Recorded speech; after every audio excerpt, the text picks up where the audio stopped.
ఇంకా మానుకోలేని మా రాష్ట్ర అధ్యక్షుడైనటువంటి అప్పిరెడ్డి గారిని అక్రమంగా కార్మిక చట్టాలకు వ్యతిరేకంగా తొలగించడం జరిగింది. దానికి నిరసనగా తూర్పుగోదావరి జిల్లాలో విధుల్లోకి తొలగించినటువంటి రాష్ట్ర అధ్యక్షుడు అప్పిరెడ్డి గారిని విధుల్లోకి తీసుకోవాలని చెప్పి వాళ్ళు ధర్నా చేయడం జరుగుతూ ఉంది.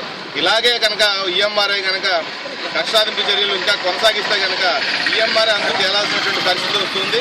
ప్రభుత్వం చర్యలకి పాల్పడుతుందని మేము భావిస్తా ఉన్నాం. కాబట్టి తక్షణమే అధికారులు ప్రభుత్వం స్పందించి మంజిరెడ్డి ఉద్యోగుల మీద జీవీకేఎంఆర్ఐ కక్షాదింపులు లేకుండా చేయాలని, అలాగే ఉద్యోగ భద్రత కల్పించాలని, యాజమాన్యం నిరంకుశ వైఖరికి అడ్డుకట్ట వేయాలని చెప్పి మేము భావిస్తా ఉన్నాం. కాబట్టి ప్రభుత్వం ఈ దిశగా చర్యలు తీసుకుంటుందని, లేని పక్షంలో మరొక సమ్మె ద్వారా అయినా సరే మా హక్కులని మా నాయకులను రక్షించుకుంటామని చెప్పి ఈ సందర్భంగా జీవీకేఎంఆర్ఐ హెచ్చరిక చేయడం జరుగుతుంది. ఉద్యోగ భద్రత మంజిరెడ్డి ఉద్యోగులపై జీవీకేఎంఆర్ఐ కక్ష సాధింపు చర్యలు, మంజిరెడ్డి ఉద్యోగులపై జీవీకేఎంఆర్ఐ కక్ష సాధింపు చర్యలు, మంజిరెడ్డి ఉద్యోగులపై పెట్టిన అక్రమ కేసులు తక్షణమే, మంజిరెడ్డి ఉద్యోగులపై పెట్టిన అక్రమ కేసులు తక్షణమే, మంజిరెడ్డి ఉద్యోగుల అగ్రిమెంట్ ప్రకారం